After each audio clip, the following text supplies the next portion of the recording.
हेल्पली बोल दिया है कि जो भी प्रश्न है वो अगले 1 घंटे में लिखकर मेरे पास पहुंचा दें। मैं कोशिश करूंगा सभी का जवाब दूं। कुछ प्रश्न आए हैं, कुछ और आप भेज सकते हैं। और आपको आज के बाद और प्रश्न पूछने हो तो कभी भी पत्र लिखकर ईमेल के द्वारा आप प्रश्न कर सकते हैं। मेरा नाम और पता हर किताब में बाहर है, पुस्तक में से पता आप नोट कर सकते हैं, ईमेल है, फोन है, उस पर आप कभी भी प्रश्न कर सकते हैं। और चूंकि एक प्रश्न आ गया है वहां मैं पहले बता दूं क्योंकि वो थोड़ा विषय से हटकर है। किसी ने पूछा है कि क्या आप इलाज भी करते हैं? हाँ, करता हूं, लेकिन बिना फीस के इलाज भी करता हूं। आप कभी इलाज की दृष्टि से भी पूछना चाहें प्रश्न तो कर सकते हैं। ज्यादा कोशिश मैं आयुर्वेद से करता हूं इलाज करने की, और अगर मैं महसूस कर लेता हूं कि कॉम्प्लिकेशंस कुछ ज्यादा हैं तो थोड़ा होम्योपैथी की मदद लेता हूं। एलोपैथी को कभी भी टच नहीं करता। अभी प्रदीप भाई ने जो प्रश्न किया वहां से मैं शुरू करूं। भागवत जी कहते हैं कि हमारे शरीर में कुछ वेग हैं, वेग, गति, मूवमेंट, स्पीड, कुछ वेग हैं और उन वेगों के नाम हैं कुछ। उनके बारे में उनका यह कहना है, एक सूत्र है और उस पर पूरा अध्याय है, एक ही सूत्र पर पूरा अध्याय है। वो ये कहते हैं कि जब ये वेग आए शरीर में तो कभी भी नहीं रोकना चाहिए, कभी भी रोकना नहीं चाहिए। ऐसे कुछ वेग हमारे शरीर में हैं। उनमें से एक है हंसी। अगर आपको सहज रूप से हंसी आ रही है तो बिल्कुल मत रोकिए, खूब जोर से खिलखिलाकर हंसिए अगर हंसी आ रही है। अब आप पूछेंगे ये हंसी आती कैसे है? ये जो हंसी है इसके बारे में भागवत जी ने बहुत विस्तार से व्याख्या की है कि ये शरीर के अंदर कुछ रसों का प्रभाव है। आज की भाषा में हम अगर कहें तो कुछ एंजाइम्स हैं और कुछ हार्मोन्स हैं जिनके चलते ये हंसी आती है। और ये एंजाइम्स और हार्मोन्स शरीर की अलग अलग ग्रंथियों से उत्पन्न होते हैं। जैसे हमारे शरीर में ये मस्तिष्क में एक पीनियल ग्लैंड है, उसमें से जो रस उत्पन्न होता है, मैं रस ही शब्द इस्तेमाल करूंगा, हार्मोन्स और एंजाइम्स में कंफ्यूजन हो जाता है। तो पीनियल ग्लैंड में जो रस उत्पन्न होता है ये बहुत मदद करता है हंसने में। आप बोलेंगे जी हंसते समय ये पैदा होता है। हां, लेकिन इसके बारे में भागवत जी ये कहते हैं कि पहले ये रस पैदा होगा, बाद में हंसी आएगी। ये रस कहां से पैदा होता है? तो कहते हैं भावना से। आपकी भावना है तो ये रस उत्पन्न होगा, और ये सेकंड्स में होता है, सेकंड्स के फ्रैक्शन में होता है। कोई भावना आपकी ऐसी बनी, रस उत्पन्न हुआ, तुरंत आपने हंस दिया, तो वो कहते हैं हंसी आए तो कभी भी नहीं रोकना चाहिए। लेकिन आगे का सूत्र है जो बहुत महत्व का है, जबरदस्ती कभी भी नहीं हंसना चाहिए। जबरदस्ती कभी भी नहीं हंसना चाहिए, क्योंकि उस समय जो आप हंसेंगे वो मैकेनिकल हंसी होगी। मैकेनिकल आप समझते हैं, यांत्रिकी, जिसमें रस नहीं होगा, भाव नहीं होगा, आप सिर्फ हंसेंगे। तो कहते हैं बिना भाव और बिना रस की जो हंसी है वो शरीर को कोई लाभ नहीं देगी। अब मैं आता हूं, थोड़ा आपको समझ में आए इस दृष्टि से। आजकल भारत में बहुत जगह लाफिंग क्लब्स चलते हैं, आप भी हो सकता है जाते हो। तो लाफिंग क्लब्स में जो हंसी है वो पूरी तरह से यांत्रिक है, मैकेनिकल है। वो कहते हैं मुंह फाड़ के हंसो, हा हा हा हा हा। इसमें न रस है न भाव है। वो कहते हैं हंसते समय रस भी होना चाहिए, भाव भी होना चाहिए। हां, ये जरूर है कि उस लाफिंग क्लब में आपको कोई जोक सुनाकर हंसी आती है, या उन्होंने कोई एक्टिंग की और उस पर आपको हंसी आती है, वो ठीक है। आपको लाफिंग क्लब में किसी ने जोक सुनाया, मजाक किया, आपको हंसी आई, तो उसमें रस भी होगा, भाव भी होगा। लेकिन ये मुंह खोल के हा हा करेंगे, ना रस होगा ना भाव होगा। तो इससे बचें। क्योंकि इससे तकलीफ आएगी। फिर बिना रस और बिना भाव की जब हंसी आप हंसेंगे तो पेट में दर्द होगा, और पेट में दर्द होगा तो वो कोई तकलीफ की स्थिति भी बना सकता है। जैसे कई बार आपने सुना है हमारी नस पे नस चढ़ गई, बिना भाव और बिना रस की हंसी में पेट की नस पे नस चढ़ सकती है, और वो चढ़ गई तो डॉक्टर उतार नहीं पाता उसको, फिर कहेगा जी ऑपरेशन करा लो, कॉम्प्लिकेट हो गई है। तो बिना रस और बिना भाव की हंसी कभी भी ना हंसें, लेकिन रस और भाव के साथ हंसी आ रही है तो बिल्कुल ना रोकें, जरूर हंसें। बात आपको स्पष्ट हुई? आपको स्वाभाविक रूप से कोई दृश्य देखकर, कोई बात सुनकर, किसी की क्रिया देखकर हंसी आ रही है तो रोकना मत, खूब हंसना उसको। और बिना भाव, बिना रस, बिना क्रिया के कोई हंसी करने की कोशिश कभी आप करना मत। वो कहते हैं कि सम में रहिए, मध्य मार्गी बनिए। हमेशा हर जगह वो कह रहे हैं मध्य मार्गी रहिए, ना इस एक्सट्रीम पे जाइए ना उस एक्सट्रीम पे जाइए। क्यों? तो वो कहते हैं कि भारत एक ऐसी भूमि है जो मध्य मार्गियों की ही है। भारत एक ऐसी भूमि है जो मध्य मार्गियों की ही है। आप ना इस एक्सट्रीम पे जा सकते हैं ना उधर। अगर इसको आज की भाषा में कहूं, ना ज्यादा लेफ्ट जाइए ना ज्यादा राइट जाइए, सेंटर में रहिए, बीच में रहिए। और कृष्ण भगवान गीता में बार बार यही कह रहे हैं, ना ज्यादा भोगी बनो ना ज्यादा त्यागी बनो, मध्य मार्गी रहो। तो भारत में कृष्ण ने कहा और बागभट्ट ने कहा, या कभी श्री राम कहते हैं लक्ष्मण को, ये सब भारत के तासीर और मौसम के हिसाब से कहा है। आप जो है अगर यूरोप में है और अमेरिका में है तो आइदर लेफ्ट और आइदर राइट जाने के लिए छूट है, भारत में नहीं।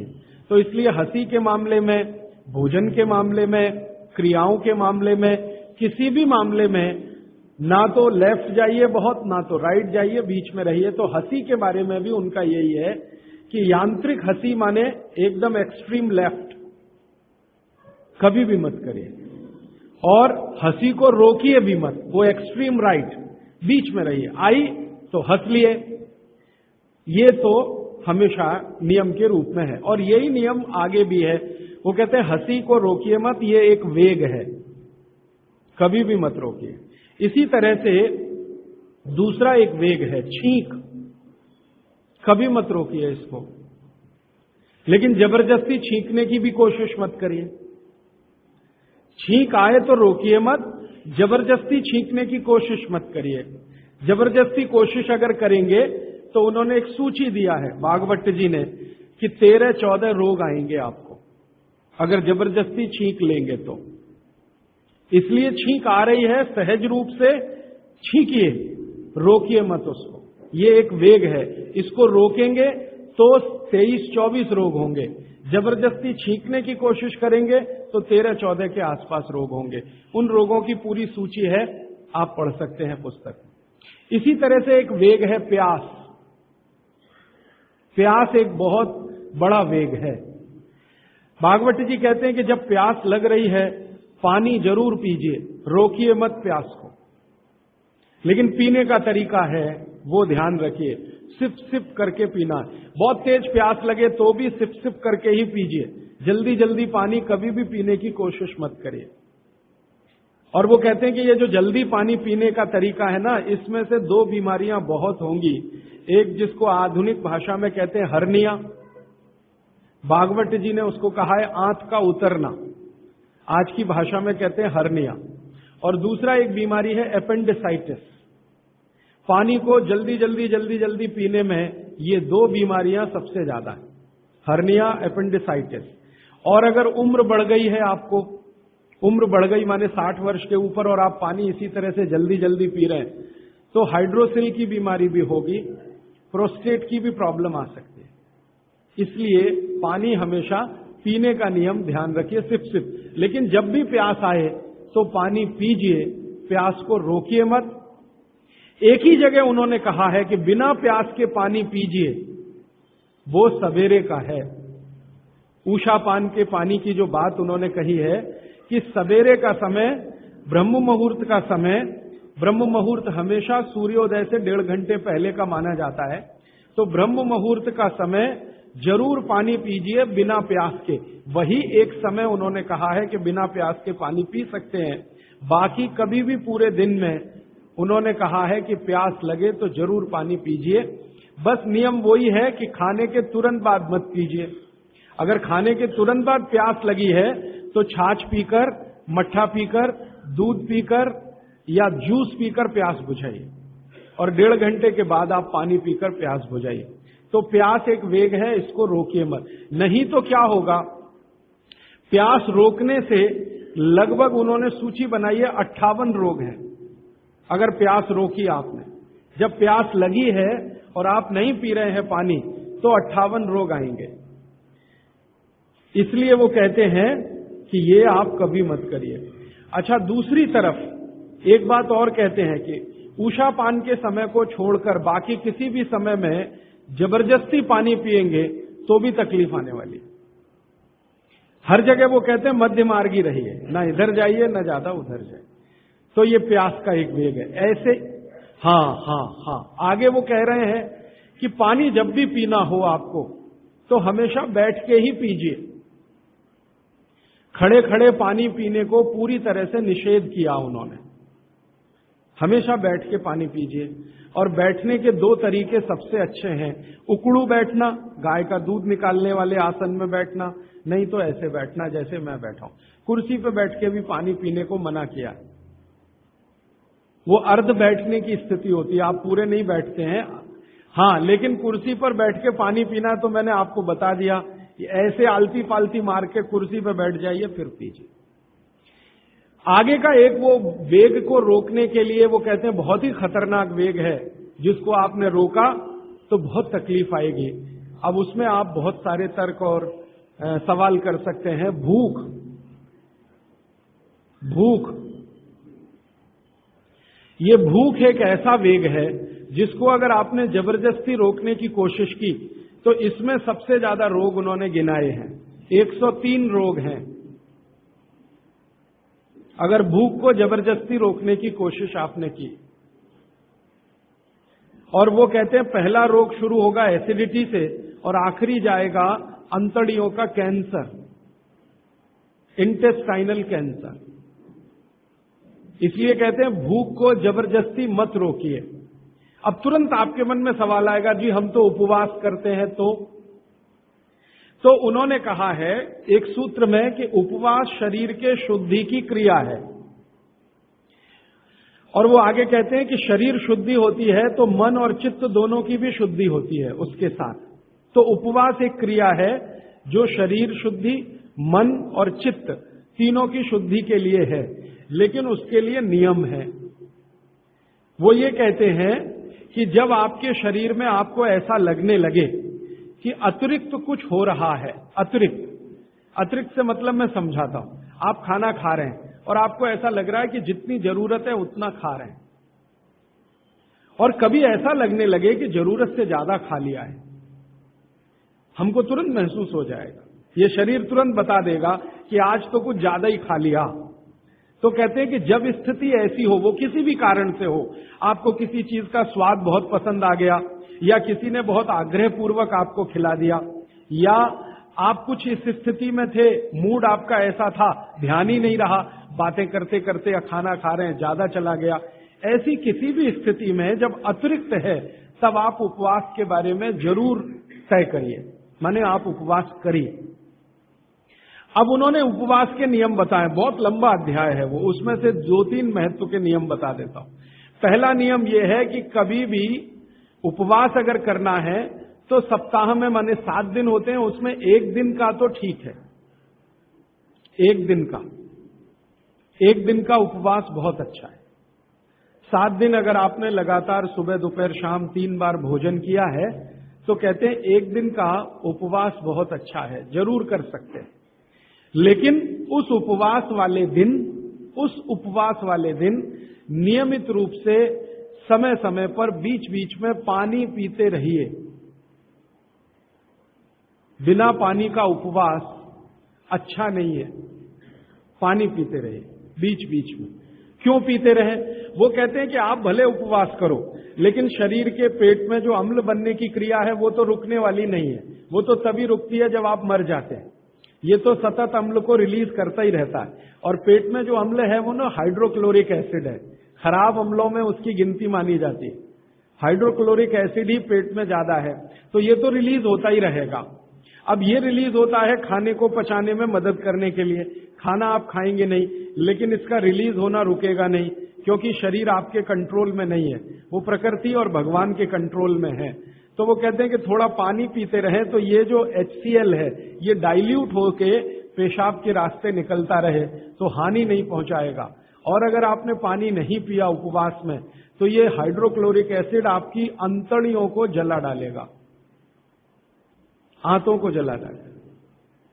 तब आप कोई गंभीर बीमारी के शिकार होंगे, और तब आप शायद परेशान हो जाएं और आपकी बीमारी ठीक भी ना होने पाए। क्योंकि भागवती जी कहते हैं कि शरीर के किसी भी अंग का कोई परमानेंट डैमेज हो गया तो उसका रिपेयरिंग नहीं होता। एक बार डैमेज हुआ परमानेंट तो रिपेयरिंग नहीं होता। तो फिर आपको क्या होगा, अल्सर होगा, पेप्टिक अल्सर होगा, घाव बन जाएगा आंतों में, और फिर वो इतनी खराब स्थिति में लेके जाएगा कि डॉक्टर कहेगा आंतें काट के निकालो। तो ये मत करिए। वो ये कहते हैं उपवास करना हो तो 7 दिन 3 समय का भोजन किया है, 7 दिन माने 6 दिन, तो 7वें दिन आप 1 दिन उपवास करिए, लेकिन थोड़ा थोड़ा पानी पी पी के उपवास करिए। मतलब ये है, दूसरे शब्दों में मैं कहूं, निर्जला उपवास मत करिए। अब हमारे यहां कई जगह मैंने देखा, दुर्गा माता का समय आएगा तो हम सब बहुत बार 7 दिन निर्जला उपवास करते हैं, 7 दिन लगातार। वो तकलीफ देगा आपको। आप करते हैं भक्ति भाव से, बहुत अच्छा है, लेकिन वो तकलीफ दे दे आपको शारीरिक रूप से, वो ठीक नहीं है। भागवत जी ने एक बहुत सुंदर सूत्र लिखा है। उन्होंने ये लिखा है कि जो शाकाहारी खाना खाने वाले लोग हैं, शाकाहारी, आप सब ज्यादातर उसी श्रेणी के हैं, इनके लिए उपवास अच्छा नहीं है ज्यादा लंबा। लेकिन जो मांसाहारी खाना खाते हैं उनको लंबे उपवास करने ही चाहिए। मांसाहारी खाना खाते हैं उनको लंबे उपवास करने ही चाहिए। तो शाकाहारी खाना खाते हैं उनको ज्यादा लंबे उपवास अच्छे नहीं है। अब ये उन्होंने लिख दिया, मैंने इसको फिर ऑब्जर्व करना शुरू किया। प्रकृति में 2 तरह के जानवर हैं, आप जानते हैं। कुछ हैं जो मांस ही खाएंगे, हिंसा करके ही अपना पेट भरेंगे, और कुछ हैं जो शाकाहारी हैं। गाय जैसे है, बकरी जैसे है, भैंस है, बैल है, चिड़िया है, ये सब शाकाहारी जीवों में गिनती होती है। लेकिन शेर है, चीता है, लगड़भग्गा है, लोमड़ी है, कुत्ता है, ये ऐसे जीव हैं जो मांस भी खाते हैं, और कुछ तो मांस ही खाते हैं। जैसे सांप है, बड़े से बड़ा सांप अजगर ले लो और छोटे से छोटा रसल्स, वाइपर या करेत ले लो, ये मांस ही खाते हैं। मेढक को खाएंगे, छिपकली को खाएंगे, केंचुओं को खाएंगे, कुछ ना कुछ ऐसे जीवों को खाएंगे। लेकिन ये बड़े पक्के हैं नियम के। बाघभट्ट का सारा कुछ इन्होंने ही सीखा है। हाँ, अजगर को मैंने बहुत ऑब्जर्व किया, वो एक बार खा लिया, वो कुछ भी खा लेगा। एक बड़ी से बड़ी बकरी को खा जाता है, हाँ इतना खा लेता अजगर, बकरे को खा लेगा। लेकिन खा लिया तो 15 दिन उपवास ही करेगा, 15 दिन उपवास करेगा, 16वें दिन ही दोबारा खाएगा फिर। तो भागवती जी कहते हैं कि नियम ये है कि अगर आप मांस खा रहे हैं किसी भी तरह का, तो आप लंबे उपवास जरूर करें। अब फिर कारण वही है, वो ये कहते हैं कि ये जो मांसाहारी लोग हैं, इनका भोजन जो है ये शरीर के अंदर के जो हाइड्रोक्लोरिक एसिड को रिलीज करने वाली ग्रंथियां हैं, इनको मंद करता है। मांस का जो पाचन है उसमें से जो कुछ भी आपके शरीर को मिलने वाला है, वो आपके शरीर में एसिड रिलीज करने वाली जो ग्रंथियां हैं उनकी क्रिया को मंद करेगा, तो कम निकलेगा, तो वो लंबे उपवास कर सकते हैं। शाकाहारी लोगों के लिए उन्होंने कहा है लंबे उपवास ना करें, और कोई कारण से आप कर रहे हैं तो ये उनकी बात ध्यान में रखें, बीच बीच में पानी पीते रहें। अब आप बोले जी पानी कैसा पिएं, तो उस पानी के लिए 20-25 सूत्र लिखे। जैसे लौंग का पानी पिएं, लंबे उपवास अगर आप कर रहे हैं तो लौंग का पानी पिएं, मूंग का पानी पिएं।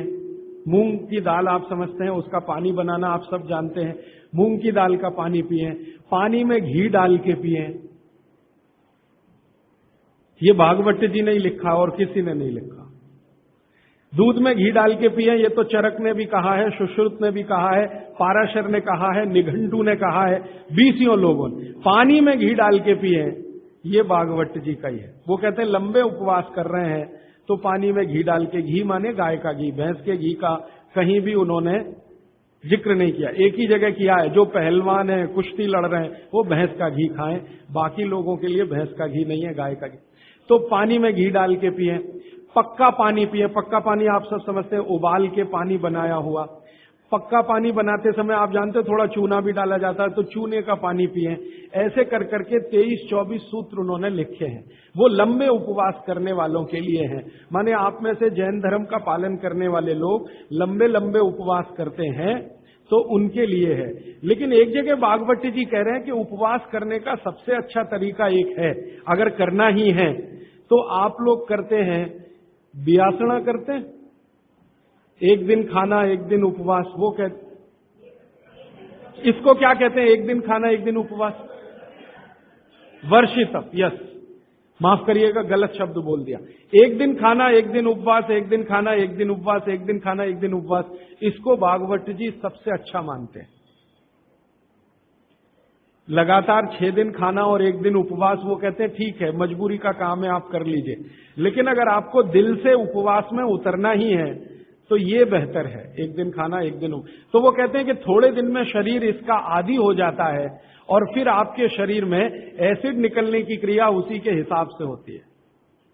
थोड़े दिन में, पहले कुछ दिन तकलीफ आएगी, लेकिन थोड़े दिन में आदी हो जाएगा। और शायद इसलिए जैन दर्शन में या जैन समाज में वर्षी तप करने वालों का बहुत महत्व है, बड़ा सम्मान किया जाता है। बहुत गाजे बाजे के साथ उनको मंच पर बिठा के, मालाएं डाल के, वो शायद इसलिए है कि वो बहुत वैज्ञानिक काम कुछ कर रहे हैं। तो वो भूख के बारे में कह रहे हैं कि भूख का वेग ज्यादा रोकना नहीं। अगर आप मेहनत और मजदूरी कर रहे हैं तब तो कभी मत रोकना। भागवत जी कहते हैं कि जो खेत में काम करने वाले मजदूर हैं या किसान हैं, उनके लिए उपवास नहीं है, उनके लिए उपवास नहीं है। जो सड़क पे गाड़ी खींच रहे हैं, ठेला खींच रहे हैं, उनके लिए उपवास नहीं है। उपवास उनके लिए है जिनको शरीर श्रम ज्यादा नहीं करना, उनके लिए। माने आपके लिए, मेरे लिए ज्यादा उपवास साथ है, मेहनत करने वालों को ज्यादा उपवास नहीं। उनको तो जब भूख लगे तभी खाना खाने के लिए बोला है। लेकिन वो कहते हैं कि खाने का समय तय कर लें तो भूख भी उसी के हिसाब से लगती है। सुबह का समय वो बोलते हैं सबसे अच्छा, दोपहर का उससे थोड़ा कम अच्छा, और शाम का सबसे कम अच्छा। माने सुबह का नाश्ता या भोजन जैसा हो, दोपहर का लंच जो है नाश्ते जैसा हो, और रात का खाना तो बिल्कुल या कम से कम, शाम का खाना कम से कम हो। वो मैं पहले दिन आपको दूसरे दिन बता चुका। और एक वेग के बारे में उन्होंने कहा है जिसको रोकने की कोशिश कभी ना करें, जम्हाई आना। जम्हाई समझते, मुंह खोलकर आप जम्हाई लें। वो कहते हैं कि ये जो जम्हाई आने का समय है इसको कभी भी रोके नहीं, ये कभी भी आएगी। ये कब आती है? जब भी आपके, अब मैं आपका आधुनिक विज्ञान इसमें जोड़ रहा हूं। भागवत जी ने जो कहा वो आपको देर में समझ में आएगा, आधुनिक विज्ञान जल्दी समझ में आ जाएगा। ब्लड में ऑक्सीजन की मात्रा जब भी कम हो जाएगी, जम्हाई जरूर आएगी एक्स्ट्रा ऑक्सीजन लेने के लिए। मुंह खोलकर आप जो है जम्हाई लेंगे तो ये एक्स्ट्रा ऑक्सीजन जाने के लिए है। तो वो कहते हैं कि जम्हाई को कभी ना रोकें। ये जो हम कर लेते हैं ना, शर्म आने के लिए जबरदस्ती मुंह बंद करके जम्हाई लेने की कोशिश करते हैं, बहुत खतरनाक। कभी मत करिए, मुंह खोलिए पूरा, क्योंकि आपके शरीर का आपको आदेश आ रहा है, मुंह खोलिए, भरपूर हवा अंदर भरिए, तो ही अच्छा है। और बच्चों को भी वैसे ही सिखाइए। इसमें कोई शर्म करने की बात नहीं है, क्योंकि ये प्रकृति की क्रिया है, शरीर को दुरुस्त रखने के लिए है। जम्हाई जरूर लीजिए। और कई बार हम हाथ रख लेते हैं मुंह पे, ये बहुत ही खराब है, क्योंकि वायु को जाने से आप रोक रहे हैं। वो जम्हाई आ रही है ज्यादा ऑक्सीजन के लिए, शरीर में शुद्ध वायु ज्यादा जाए, इसके लिए जम्हाई आ रही है, और आपने मुंह पे हाथ रख लिया और फिर जम्हाई ले रहे हैं, ये बहुत खराब, कभी मत करिए। मुंह खोलकर जमाई लीजिए। हां, फिर एक बात वो ये कह रहे हैं, यहां पर जैन दर्शन की बात बहुत गहराई से समझ। एक जगह कहते हैं कि आपसे ज्यादा ज्ञानी और आपसे ज्यादा तपस्वी लोगों के नजदीक बैठे हैं तो दूर जाकर जमाई लीजिए। माने इसको मैं ऐसे समझाऊं, किसी महाराज साहब के पास बैठे हैं जो दोनों ही स्थिति में आपसे ज्यादा तपस्वी भी हैं और ज्ञानी भी हैं, तो उनके पास बैठ के जमाई कभी मत लीजिए। आप उठ जाइए, कहीं दूर कोने में चले जाइए। हैं? हाँ, लेकिन वेग बंद हो तो उसके लिए फिर दूसरा है, वो मजबूरी का है कि जेब से रूमाल निकालिए, कोशिश करिए, क्योंकि आपकी जमाई उनको तकलीफ करने वाली है। आप जब, ये तो आप जानते हैं प्रकृति का नियम है कि जितनी ऑक्सीजन लेंगे उतनी कार्बन डाइऑक्साइड तो निकलेगी, नहीं तो स्पेस बनेगा नहीं ऑक्सीजन के लिए। तो आपकी जो कचरा वायु है वो महाराज जी को क्यों दे रहे हैं? क्योंकि आपकी कार्बन डाइऑक्साइड महाराज जी की तुलना में बहुत कचरा है, क्योंकि सब तरह के कुकर्म आप करते हैं। तपस्या आपके जीवन में है नहीं ज्यादा, संयम आपके जीवन में है नहीं ज्यादा, और लोभ, लालच, मद, मोह, काम, क्रोध सब कुछ आप में भरा हुआ है, और उनका जीवन बिल्कुल इन सब कषायों से परे है। तो उनके सामने जो आप कार्बन डाइऑक्साइड निकालेंगे वो उनको तकलीफ कर दे। इसलिए वो कहते हैं कि अपने से ज्ञानी और तपस्वी लोगों के पास जब भी आप बैठे हों तो जमाई ना लें, दूर जाके लें। और कुछ मजबूरी हो जाए तो ये मैं जोड़ रहा हूं, भागवत जी ने नहीं कहा कि आप मुंह पे रूमाल तो कम से कम रख लें, हाथ रख के जमाई महाराज जी के सामने ही लें, ऐसा कहो। बाकी जीवन में लेने की आपको जरूरत नहीं। अब एक और वेग है जिसको कभी ना रोके, नहीं तो बहुत तकलीफ आएगी, मूत्र का वेग। मूत्र वेग कभी भी रोकने की कोशिश ना करें। जब भी आपको ऐसा लग रहा है कि मूत्र आना ही चाहिए या शरीर सिग्नल दे रहा, तुरंत उस वेग को निकालिए। और मैं अब आपको आधुनिक विज्ञान कहता हूं, पहले भागवत जी की बात करें। वो कहते हैं कि ये मूत्र वेग को कभी भी रोकेंगे तो रक्त के सारे विकार आपके शरीर में आएंगे, रक्त के सारे विकार आपके शरीर में आएंगे। अब मैंने ये एक एक्सपेरिमेंट मेरे ऊपर कभी किया था कि मैं मूत्र का वेग रोकूं, फिर देखूं क्या होता है। तो तुरंत मैंने महसूस किया कि शरीर पे दबाव बढ़ गया, प्रेशर बढ़ गया शरीर पर, शरीर के हर हिस्से पर प्रेशर बढ़ गया। फिर मैं तो मरीज का इलाज भी करता हूं, तो बहुत मरीज मेरे पास ऐसे आते हैं जिनको पेशाब नहीं आ रही है। तो सबसे ज्यादा तड़प उनकी जिंदगी में मैंने तभी देखी है जब उनकी पेशाब रुक जाती है, मूत्र रुक जाता है। तो कहते कुछ भी करो, ये रिलीज करो, क्योंकि ये रोकना ठीक नहीं है। इसलिए मूत्र के वेग को नहीं रोकें। इसमें हर तरह से दबाव शरीर पर पड़ेगा, सब तरह की ग्रंथियों पर दबाव बढ़ेगा, रक्त पर दबाव बढ़ेगा, हर तरह से दबाव बढ़ेगा। तो मूत्र को रोकने की कभी भी कोशिश ना करें, जब आए तब जाएं। अब आपके मन में एक प्रश्न आ सकता है कि जी बार बार मूत्र आए तो, हर 10 मिनट में आए, हर आधा घंटे में आए, और 1-2 बूंद आए फिर नहीं आए, 1-2, तो आप समझिए कि कोई बीमारी के शिकार हैं आप। अगर खुलकर पूरा मूत्र आ रहा है तो कोई चिंता की बात नहीं है, लेकिन रुक रुक के आ रहा है, 2-3 बूंद आया फिर रुक गया, फिर 2-3 बूंद आया, तो आप बीमारी के शिकार हैं। तो ऐसी स्थिति में आप किसी विशेषज्ञ की मदद लें। वो जो 15% वाला हिस्सा है ना, वो यही है। ऐसी स्थिति में किसी विशेषज्ञ की मदद लें और वो आपको मदद कर दे मूत्र को निकालने में, तो बहुत अच्छा है। दवा की मदद से, औषधि की मदद से ये बहुत आसान है, बहुत संभव है, बहुत आसान है, बहुत संभव है। अब थोड़ा आगे बढ़ें। इसी तरह से वो कहते हैं मल का वेग कभी न रोकें। मूत्र है, मल का वेग कभी न रोकें। अगर आपको ऐसा लग रहा है कि टॉयलेट जाने की इच्छा है तो जरूर जाइए, सोचिए ही मत उसके बारे में। आप बोलेंगे जी कोई परिस्थिति ऐसी है, मैं ऐसा मानता हूं कि अब ऐसी कोई परिस्थिति है नहीं।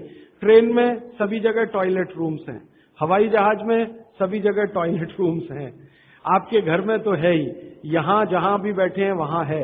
हो सकता है सड़क पर चलते समय तो सरकारों ने कई जगह बनाए हैं। माने कोशिश करिए कि वो रोके नहीं उस वेग को। आप अगर है ऐसी इच्छा तो जरूर जाइए, जरूर जाइए। फिर आप कहेंगे जी फिर वही मूत्र वाली स्थिति है, बार बार टॉयलेट आती है तो भागवत जी ने कहा है कि